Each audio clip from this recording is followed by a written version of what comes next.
sí. Hoy es una clase particular porque justo cae Tisha B'Av. Tisha B'Av Sí. viene siendo el día más triste del año, el día de la actividad más fuerte ¿Cuándo? del año. Hoy, Today. Oh my God. el más triste. Es el día que conmemoramos la destrucción de los templos de Israel, el primero y el segundo. También se conmemoran diferentes tragedias que vivió la diáspora judía a lo largo de los siglos después, que peculiarmente coordinaban con esta fecha. Entonces, se ha denominado que la energía que está hoy en el 9 de Av, 9 de el mes de Leo, que es el día con el que cerramos las 3 semanas de densidad, así que a partir de mañana podemos empezar a celebrar a partir de mañana. Porque una de Vamos en las, ayuno. ya En la empezamos, noche, ya empezamos, En la mañana en la noche. es mañana en la noche, ¿no? Oh. Se empieza hoy, ya, se Empieza empieza hoy ya. hasta mañana. O sea, Ah, empieza ahora hasta mañana, o sea, las siguientes 24 horas. ujú. Entonces, O sea, es un día que no se come, no comen nada. O no, sea, Ni agua. como en Yom Kippur, por si te ah, acuerdas, en Yom Kippur también hacemos un ayuno seco, en donde, ¿cuál es la intención detrás de hacer un ayuno seco? Que, por ejemplo, el día de hoy, que es un día de duelo, un día en donde no le damos de placer a nuestro satán, a nuestro ego, significa que no le metemos nada a la boca. Entonces, como no metemos nada a la boca, no comemos, no bebemos agua, no nos lavamos la boca. O sea que mañana en la mañana, hasta las 7 de la noche, mm, cero maquillaje, cero crema, cero aceites, cero zapatos de cuero. En particular, ahora con Tisha está B'Av, como Yom Kippur, literal. es como Yom Kippur con la diferencia de que el día de hoy, como es un día de lamentación, también hay como una regla adicional que hasta el mediodía de mañana uno se sienta en el piso. O sea, ni siquiera te sientas elevado en una silla, sino que tratas la energía, tú te comportas como si estuvieses de duelo, como si estuvieses pasando por el proceso de un velorio, ¿no? Como que en la tradición judía, cuando esos primeros 7 días después de que una persona fallece, las personas están en el suelo. Representa el alma estando aferrado a la tierra. Entonces, eso es algo que también se hace hoy. Se leen el libro de Lamentos, de Lamentaciones, creo que se dice en español, eh, y se conmemora, ¿no? Como que la William, que voy lindo tenerte ahí, espero que la doña Yuki esté al lado, que le mandas un beso.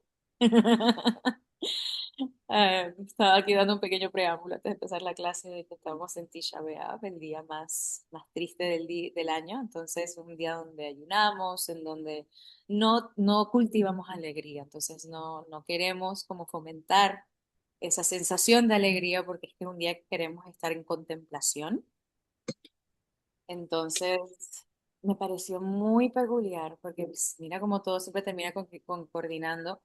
Nosotros arrancamos estas clases justo con también el comienzo de las 3 semanas, perdón, con el fin del Homer. Entonces, como que ahí había una ventanita de coincidencia. Ahora tenemos esta pequeña ventanita de coincidencia en donde el día nos está llamando a introspección, a ir hacia adentro y reconocer qué son las cosas que puedo mejorar de mí. Y justo,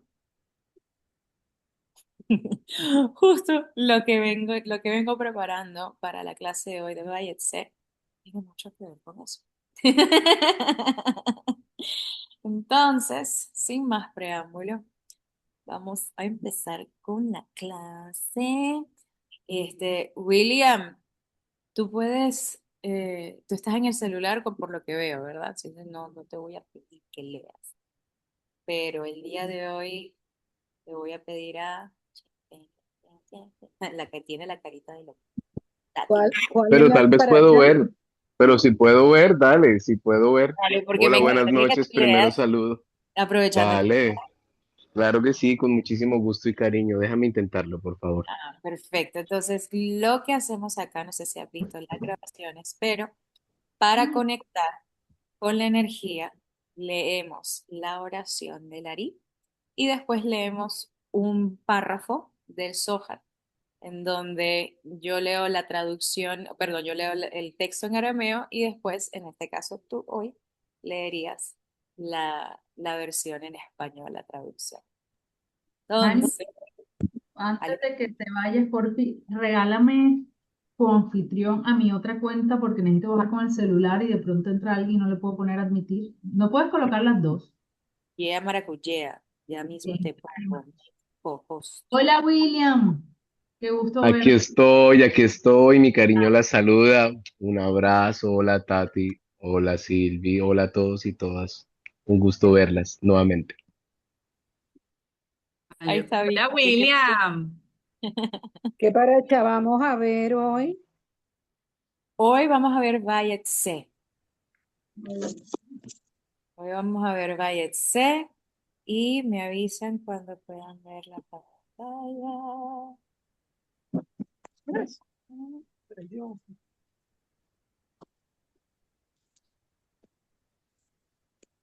Listo. Entonces vamos a empezar con la oración del Ari para preparar la conciencia para recibir esta sabiduría con humildad y con honra y respeto. William, déjame saber si puedes ver la pantalla. Ok, lo intento. Sí, sí, estoy sin mis lentes, pero llevo mucho rato sin mis lentes, si alcanzo. Lo puedo intentar, si veo. Cuando tú me digas. Hágale, pues, De una. de Va. una. Dice. Rey del universo y Señor de todos los señores, Padre de la misericordia y el perdón, te agradecemos, nuestro Dios y Dios de nuestros padres, haciendo reverencia y arrodillándonos, que nos hayas acercado a tu Torá y a tu obra sagrada, y que nos hayas capacitado para tomar parte de los secretos de tu sagrada Torá.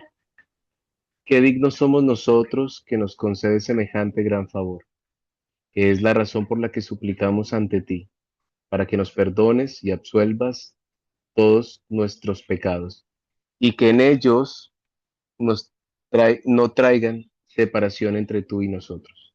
Y que sea tu voluntad, nuestro Dios y Dios de nuestros padres, que despiertes y prepares nuestros corazones para amarte y reverenciarte, y que escuches nuestras palabras y obras, y abras nuestro cerrado corazón a los estudios ocultos de tu Torah, y que nuestro estudio sea agradable ante tu lugar de honor, como el aroma del dulce incienso, y que nos envíes luz desde la fuente de nuestra alma a todo nuestro ser, y que brillen las chispas de tus servidores sagrados a través de los cuales revelaste tu sabiduría al mundo, que su mérito y el mérito de sus padres y el mérito de su Torah y santidad nos apoyen para que no tropecemos durante nuestro estudio, y que su mérito ilumine nuestros ojos en nuestro aprendizaje, tal como lo dijo el rey David, el dulce cantor de Israel.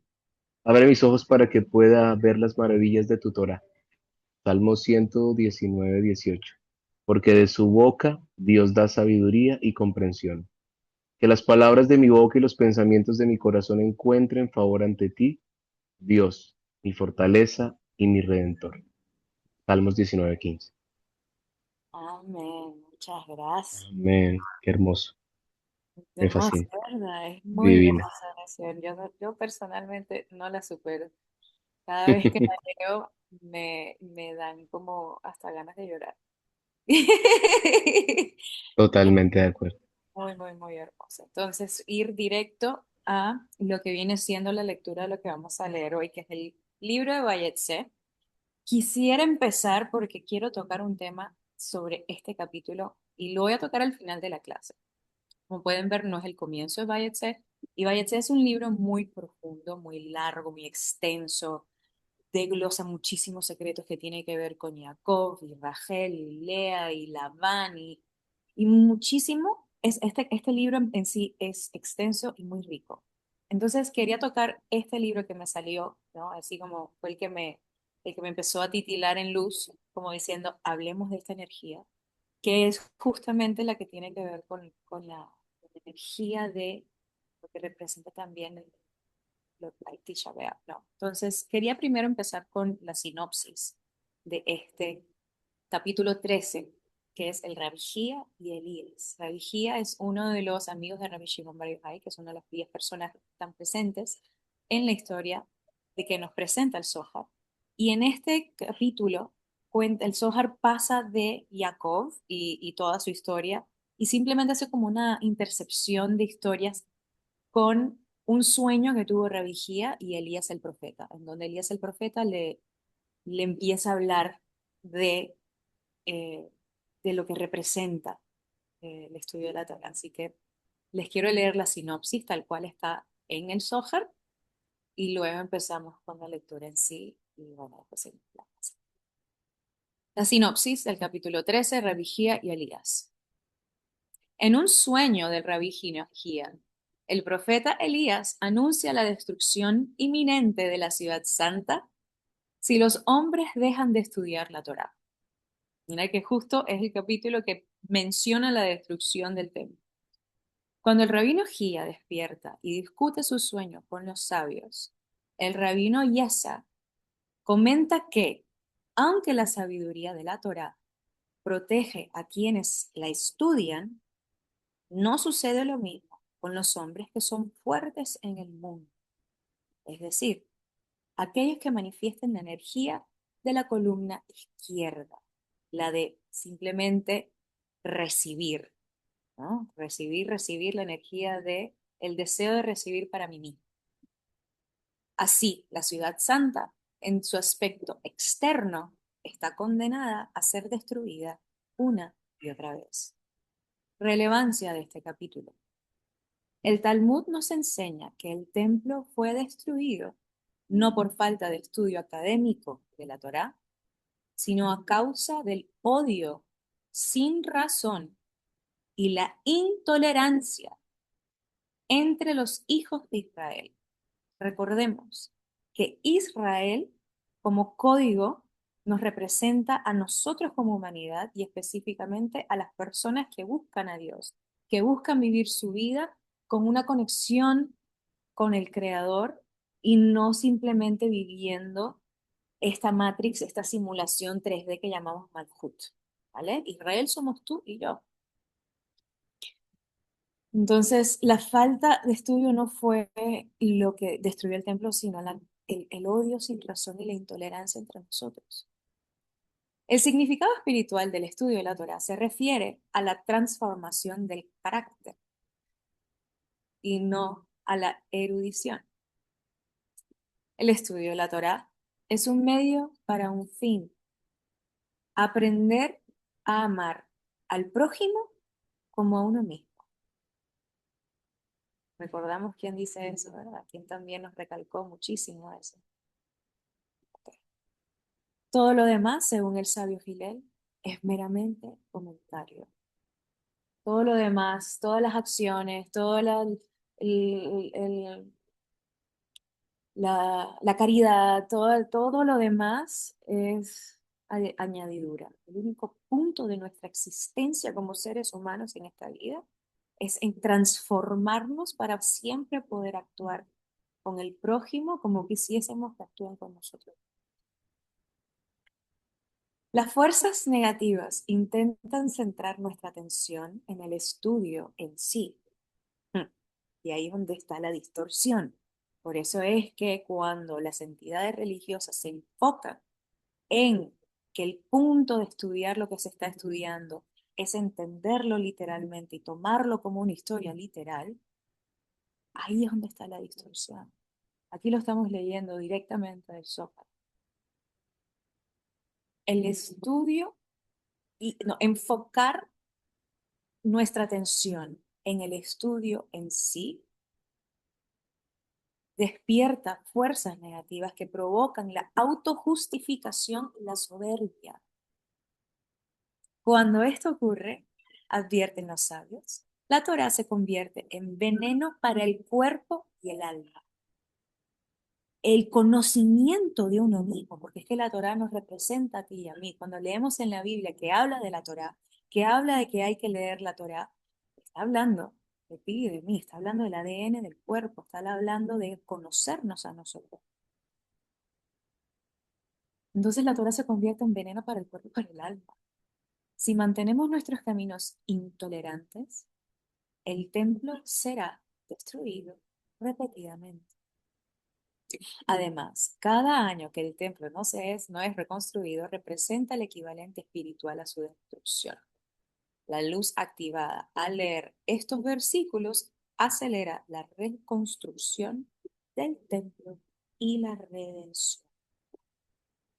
Entonces, ahora vamos a leer el texto, el código directo en arameo para activar la energía que tenemos disponible acá, unificando nuestra conciencia para que la luz que revelemos en este estudio vaya a todas las esquinas del mundo, que apoye a todas las personas que se encuentren en un estado de sufrimiento, de dolor, de enfermedad, para que curen. Quisiera que ustedes en casa repitan después de mí en voz alta. No es necesario que se desmonten lo que están presentes, pero sí quisiera que ustedes también puedan conectar con el código diciéndolo con su propia voz. Entonces, empezamos con el versículo 86 del capítulo 13. Ve'al ta kal simna da ha himaya yehedun ba ve'oraita la yaheil samechmen bejo deja tiv hakol kol yakov deja ya dayim yedei esa dahu ohaita ila'a de ikrei kol yakov ועוד תכחו כל לעשה דיבור שלטה ויכלה ועל דלה הצריך או הייתה למפסח ואיתה רביחיה ועזלו ואמרו מילתה לחכימיה. Ahora le voy a pedir a William nuevamente para que nos ayude con la traducción de lo que acabamos. Aquí mismo lo intento. Gracias. Dice, Vayetse versículo 86. Por lo tanto, mientras los sabios estén felices en su estudio de la Torá, Samech Mem no podrá prevalecer contra ellos, como está escrito. La voz es la voz de Jacob, pero las manos son las manos de Esaú. Bereshit 27:22. Esta es la Torá suprema, Seiram Ampin, llamada voz de Jacob. Mientras la voz no se detenga, el habla domina y reina, y el estudio de la Torá puede continuar. El rabino Hilla se despertó. Fueron y relataron a los sabios lo que habían escuchado de Elías. Muchas gracias. Como decimos por ahí, palabra de Dios. Aquí podemos, si quisiera, antes de arrancar con el desglose del libro en sí, quería como recalcar algunos vocabularios que hemos visto en este párrafo, como para que lo tengan como referencia. Primero es, eh, los sabios están felices en su estudio de la Torá. Acordemos que cuando hablamos del estudio de la Torá significa el estudio de uno mismo, el poder estudiar nuestro ego, el poder conocernos. Samech Mem es la abreviación del ángel de la muerte, que no decimos su nombre en voz alta, porque la Kabbalah nos enseña que cuando llamamos algo por su nombre lo convocamos. Entonces, cada vez que aparece en el texto sagrado y cada vez que podamos, porque lo tenemos enfrente, porque tenemos que leerlo en voz alta, por más de que veamos el nombre completo, siempre se menciona con las siglas Sameh. Entonces se los dejo ahí de tarea para que lo recuerden por si acaso se cruzan con el nombre de él en el proceso, eh, y para que sepan que el cambio es ese para no conectar con la energía. También les recuerdo que cuando vemos en contexto Seiran-Pin, estamos hablando de las 7 Sfirot inferiores del árbol de la vida, de Gesed Malkut. Entonces está correlacionando la voz de Jacob con Seiran-Pin. O sea, estamos aquí nuevamente desglosando el código cuántico de todo esto. Pero bueno, con esto que hemos hablado, vamos a ponerle una tapita y vamos a hablar un poco más generalizadamente del recorrido de Bayetse, donde nos encontramos ahora mismo. Si ya la semana pasada hemos hablado de la conciencia que alimentas entre Jacob y Esav, entre tu alma y tu ego, esa conciencia bipartita, esa voz interna que ambos tenemos, que todos tenemos, esas dos voces que siempre se están peleando por quién tiene el timón de nosotros. El libro de Bayetse, litúrgicamente, habla la historia de lo que sucede justo después de que eso pasa, cuando Jacob recibe la bendición de su padre, Esav se da cuenta. ¿Y qué quiere hacer? Pues naturalmente matar a su hermano por robarle lo que es suyo. Entonces Jacobo se fuga de su casa, Bayetse, y él se va. Salió. A diferencia de la Lejá, que es como que sal hacia ti, Bayetse es sal de tu casa, vete. Entonces, el- esta historia, la energía de esta historia tiene ahora que ver con la siguiente evolución del proceso de que, ok, ya sabemos, ya tenemos el concepto de, tenemos dos voces internas que siempre se van a estar peleando por quién tiene el manto. Bayetse es sobre salir de tu zona de confort para entrar dentro del ring donde tu alma se forja. Que el crecimiento no está en la zona de confort, el crecimiento está fuera. Jacobo se va de su casa escapando a su hermano porque lo quiere matar. ¿Y hacia dónde se dirige? Se dirige hacia donde su tío Labán. Nosotros ya habíamos hablado un poco de Labán en Lej Lejá, y ahora volvemos a retomar. ¿Quién era Labán? Cuando hablábamos de Lej Lejá, cuando Abraham se va, Labán era un mago muy de magia negra, un mago bien de esos hechiceros dark, ¿no? Entonces estamos hablando de que era una persona que tenía eh, carabelas y huesos y cosas y cosas que no ni siquiera quiero decir, pero es una persona muy oscura. Y como era familia, era el sitio en donde Jacobo tenía que ir a respaldarse de su hermano, a esconderse de su hermano. La historia nos sigue a que cuando él llega, Labán le dice, ok, perfecto, tú puedes, bueno, antes de él llegar, él conoce a Rachel, se enamora de Rachel, ella está en un pozo, el pozo tiene su significado, obviamente, y cuando llega a su casa a pedirle la mano en matrimonio a su padre, su tío Labán, Labán le dice, ok, perfecto, pero primero tienes que trabajar para mis 7 años. Listo, perfecto. Entonces trabaja por 7 años y cuando está el día de su boda, porque ya le prometieron casarse con la mujer de su vida, Labán lo que hace es que mete a la primogénita Lea, le pone un velo encima para que se case con Jacob, y cuando está oficializado, él se da cuenta que lo engañaron con la primogénita. Labán se excusa y dice que es que él no puede casar a la segunda antes de no casar a la primogénita. Y le dice, pero si trabajas por 7 años más, te dejo así, por la gente.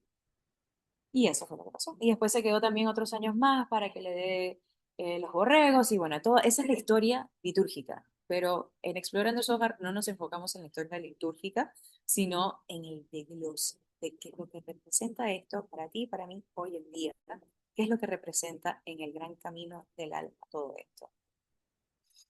Entonces, si todo se trata sobre elegir entre qué conciencia alimentas, Bayece, es en salir de la zona de confort. En el camino, también recordemos que en el camino a llegar a donde Labán, aquí es donde sucede la famosa escena de la escalera de Jacobo. de que él se queda dormido en el camino y tiene un sueño en donde está viendo una escalera que va hacia el cielo, en donde los ángeles están subiendo al cielo y bajando a verlo a él. Aquí hay muchísimos secretos, les recomiendo charlas de Mario Sabán y de Albert Goslan alrededor de este concepto, porque es que hay muchísimo que desvelar con lo que representa la escalera de Jacob. Pero quería más que nada enfocarme en esa energía de dejarlo desconocido, ¿vale? Entonces, creo que todos podemos conectar con esa energía, podemos reconocer ese momento en donde la vida de repente nos jala la alfombra por debajo de los pies y nos encontramos en un camino completamente desconocido, pero lo único que tenemos es la capacidad de poner un pie enfrente del otro y transitar hacia él. Todo para que pasen, no sé, 1, 3, 5, 10 años, miramos hacia atrás y podemos ver cómo ese trayecto fue exactamente lo necesario para convertirnos en quien somos hoy en día y que no cambiaríamos nada, ¿verdad? De eso se trata, váyase. Y podemos ver cómo eso es parte inherente del código del alma y cómo el alma evoluciona. Pasar por los procesos donde estamos completamente desahuciados, desolados, bañados en incertidumbre, porque es que en ese espacio liminal es donde nosotros forjamos ese alma y nos convertimos en esa persona que vinimos a ser. Entonces, ese es como parte de la arquitectura espiritual de cómo todo sucede. Este proceso, recordemos que es lo que convierte a Jacob en Israel. Recordemos que cuando viene una activación del alma se representa con un cambio de nombre. Cuando tuvimos a Abraham y Sarai, cuando despertaron en la realidad de en la verdad de esta realidad, el Creador les cambió el nombre a Abraham y a Sarai, perdón, y a Sará. Y en el caso de Jacob, su nombre cambió de ser algo más individual a ser el reconocimiento del pueblo completo de lo que representa la conciencia que busca a Dios. Porque también recordemos que Jacob es esa columna central, Jacob es la restricción, Jacob es el que entiende que no solamente es dar, no solamente es no dar, es restringirse en lo que el ego quiere a través de cada una de sus facetas. ¿Por qué? Porque ahí es en donde se encuentra la conexión con la divinidad. Entonces, acá estamos viendo que representa las pruebas del alma. Aquí tocamos el tema nuevamente, que ya lo mencionamos un poco sobre la escalera, y quería como mencionar unas ciertas alegorías de lo que representa, ¿no? Representa la conexión entre los mundos superior e inferior. Hubo algo muy interesante de todo esto, y es que también nos representa cómo el ser humano es un puente entre estas dimensiones, porque al tener un alma, que es una chispa de de la creación y del creador, nos permite conectar con Ping y permite conectar con las diferentes dimensiones de nuestra realidad. También nos menciona de que los ángeles ascienden y descienden. Y ahí hay una particularidad muy bonita que es el concepto que primero hay que ascender y luego descender, que eso como que nos cambia un poco la perspectiva de cómo se supone que debemos de vivir nuestra vida y nuestra espiritualidad, porque siempre nos han dicho de que lo que tenemos es que conectar con las energías elevadas y darle todo a Dios y darle todo al Espíritu Santo y darlo todo como que, pero en realidad en ese proceso, en ese darlo, la acción que en realidad estamos haciendo es, es una acción bipartita y estamos poniendo de nuestra parte. No es solamente, ah, sí, Dios nos va a dar. No, nosotros tenemos que poner de nuestra parte para conectar y ser canales de poder bajar la energía a este plano. También nos demuestra de cómo el flujo de esta energía divina entra a nuestra realidad y, bueno, ya hemos hablado que también representa la arquitectura espiritual del universo. Ahora, cuando esto sucede, él se está escapando de su hermano, ¿sabes? Pero no es netamente un escape a nivel físico de una persona que se va. desde el nivel místico, desde el nivel de del iniciado que está queriendo ya decodificar qué es lo que representa, estás dejando tu entorno protegido, Jacob está dejando el mundo que su abuelo y su padre crearon, esa burbujita de protección divina, de abundancia, de conexión divina en todo lo que hacen, y está dejando ese entorno protegido para entrar al mundo del tikkun, para entrar al mundo real, al mundo que es esta realidad, con clipá y con tikkun y con cosas que hay que rectificar. Entonces, es una realidad mucho más complicada. Y, y Karen lo decía mucho, quería aprovechar porque hoy es la Gilula de Karen, el aniversario de la partida de Karen. Y ella siempre decía, es que el monje tibetano allá arriba en la montaña no ha terminado su iluminación. La iluminación empieza cuando él baja de la montaña y empieza a hablar con su mamá.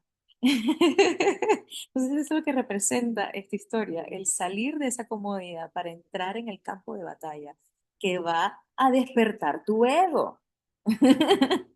¿Qué vas a hacer? ¿Qué vas a hacer con esa dinámica cuando estás ahí en el campo de batalla? Entonces ahí es donde está la verdadera medida de nuestro carácter. Eh, Si bien la escalera de Jacob es un tema muy central en este libro de Bayetze, se le dedica mucho texto, mucha tinta a este tema. eh, el punto en sí, para mí, lo que me parece más bonito del- del- de la representación de esta escalera es el concepto de que los ángeles ascendían antes de descender, ¿no? Lo que hablábamos de que nada desciende a este mundo sin primero ser elevado. Y ahí es donde está nuestra labor, ¿no? Antes de que la luz pueda bajar, nosotros debemos elevarnos. Eh, El mecanismo esencial espiritual es ese despertar desde abajo hacia arriba. Les quiero que lo tengan en mente, porque estamos esperando que alguien venga a salvarnos. Muchas culturas a lo largo de los siglos siempre nos están diciendo que viene el Salvador nuevamente, viene el Mesías nuevamente. Ese Mesías que somos nosotros. Nosotros, el ser humano individual que se despierta a la realidad de su alma y después el siguiente y el siguiente y el siguiente. Y cuando lleguemos a una masa crítica, hemos elevado lo suficiente para que baje esa luz. Entonces no es que nadie va a llegar a salvarnos. Nosotros tenemos que salvarnos a nosotros. Nosotros tenemos que ser responsables de nosotros. No hay que, no, el pedirle al Creador, el orarle, el hacerle peticiones, es más un concepto de coherencia sobre lo que queremos bajar a través de lo que damos. Entonces, eh, otro tema que quería tocar un poquito, que ya lo mencioné levemente, fue el encuentro entre Jacob y Rachel en el pozo, lo que representa que él se haya enamorado primero de Rachel, que representa Lea, porque al fin y al cabo Lea es la que está enterrada con Jacob y con todos los patriarcas, con su suegro y con su suegra y con el abuelo y la abuela. La que está ahí en la cueva de Machpelah es Lea. Pero el amor, el que enamoró a Jacob, la que enamoró en sí fue Rachel, pero Rachel está enterrada en el camino y el punto es para que ella le dé protección a las personas en el camino. Eso es otro tema completamente diferente, pero también quería tocar el tema de qué es lo que representa Rachel, qué es lo que representa Lea, qué representa el pozo. El pozo es un símbolo de ese recipiente femenino, un símbolo de el, la Shejina, es un símbolo de esa recepción, de esa vasija.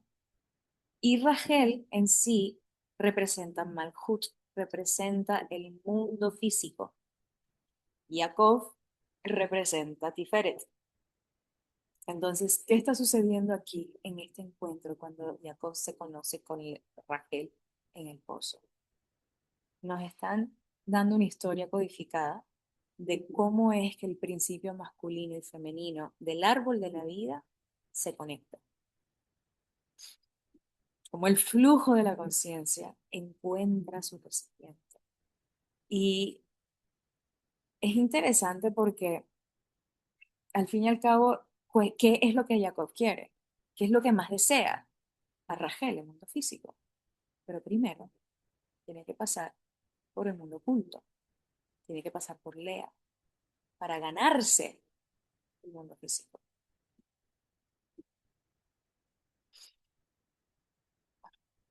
Quedémonos con eso. Sí. Porque es que no es solamente una historia de amor, no es solamente son dos enamorados que les toca pasar por unas pruebas. Raquel y Lea no son simplemente mujeres compitiendo por el amor de un hombre, son dimensiones de la realidad, son dimensiones de nuestra realidad. Entonces, la relación entre Rachel y Lea es esa relación entre el mundo oculto y el mundo revelado, el mundo interno y el mundo externo, el mundo superior y el mundo inferior, Malkut y la Shekhinah, lo visible y lo invisible. Entonces, aquí representa que no puedes acceder a la manifestación revelada de tu destino sin primero integrar las dimensiones ocultas que las poseen. Y esto lo vemos en diferentes formas, como cuando tienen que entrar a... no, me voy a ir muy profundo. Mejor no.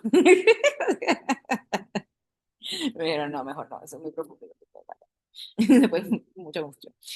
Eh, y bueno, y se cierra la historia también, porque ya tenemos a Jacob con sus cuatro esposas, porque tiene dos concubinas, y de estas cuatro mujeres nacen los 12 hijos de Jacob, que son las famosas 12 tribus de Israel. Pero esto no está hablando de genealogía, no está hablando de un país en el Medio Oriente, está hablando de los 12 canales a través de los cuales la luz de la conciencia de Jacob entra en la historia. La conciencia de Tiferet. Aquí la estructura mística se vuelve como cada vez más compleja porque lo singular ya se convierte en plural. Incluso con Jacob tenemos también, bueno, eso lo vemos la semana que viene. También no me quiero adelantar.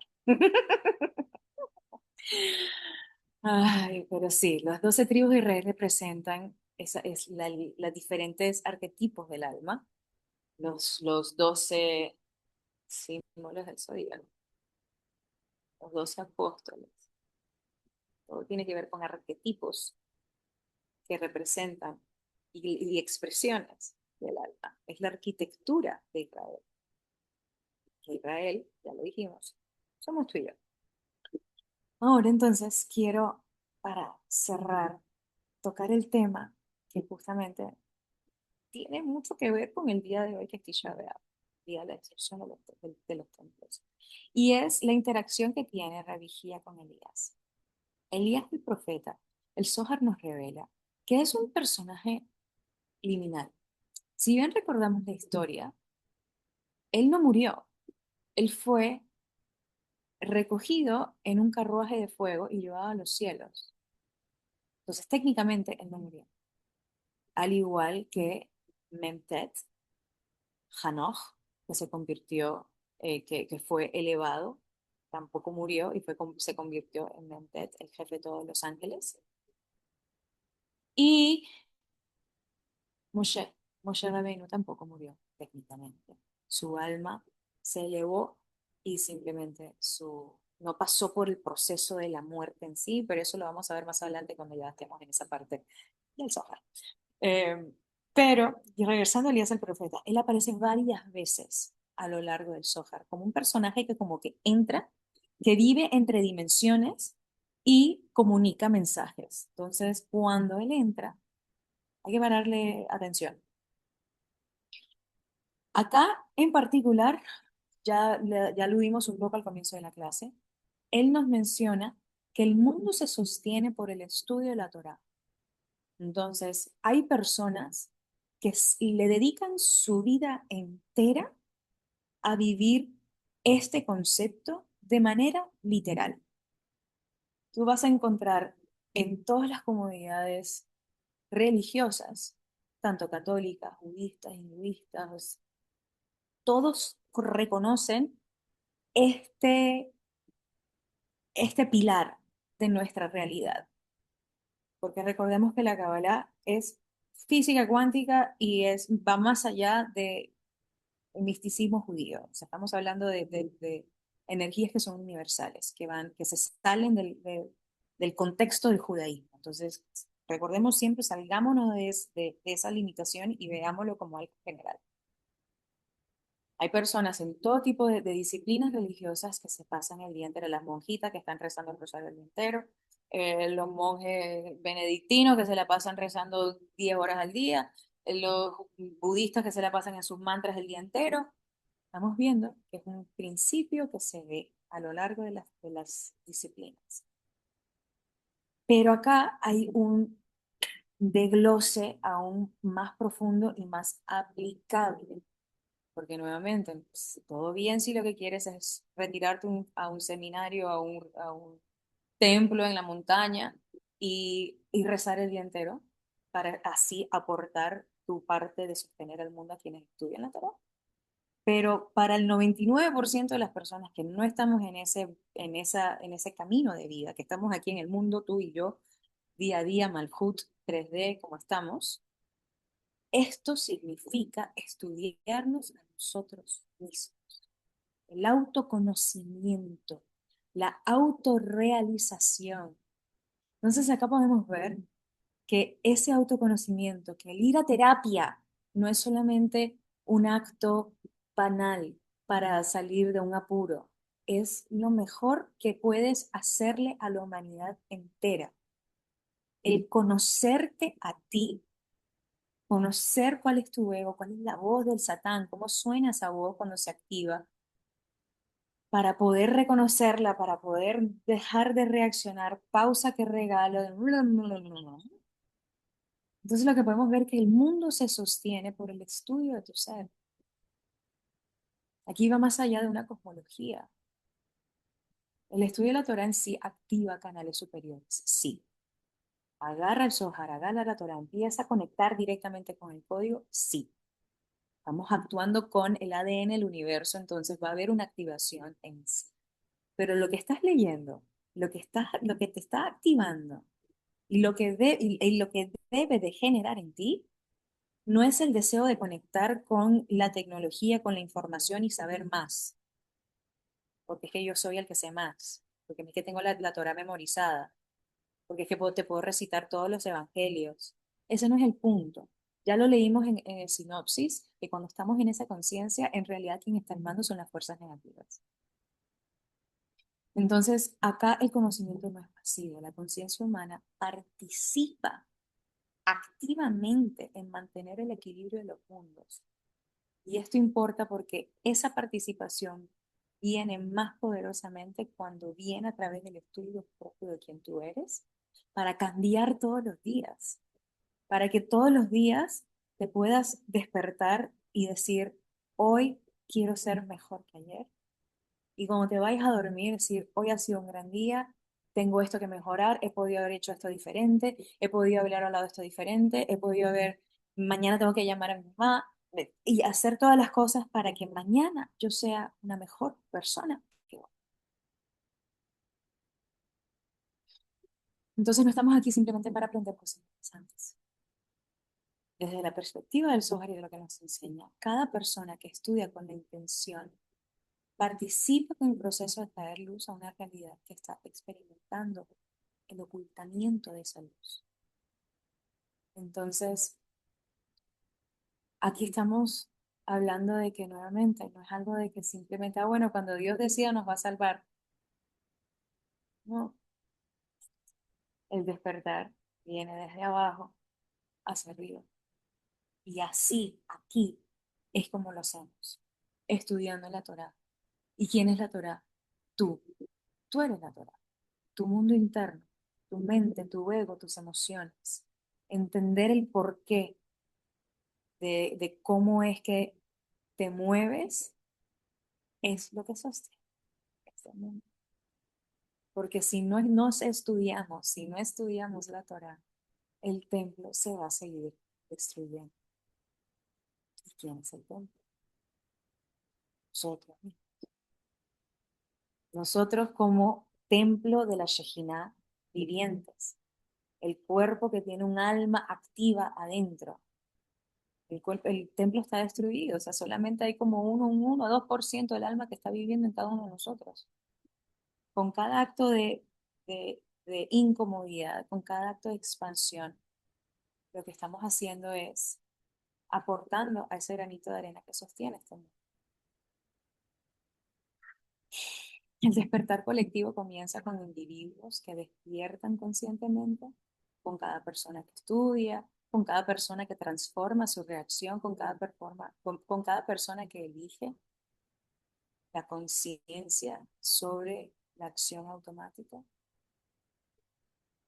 Cada persona revela una chispa de la luz en un lugar de oscuridad. Yo siempre he tenido esta visión de cómo las acciones de luz dejan impregnados los espacios.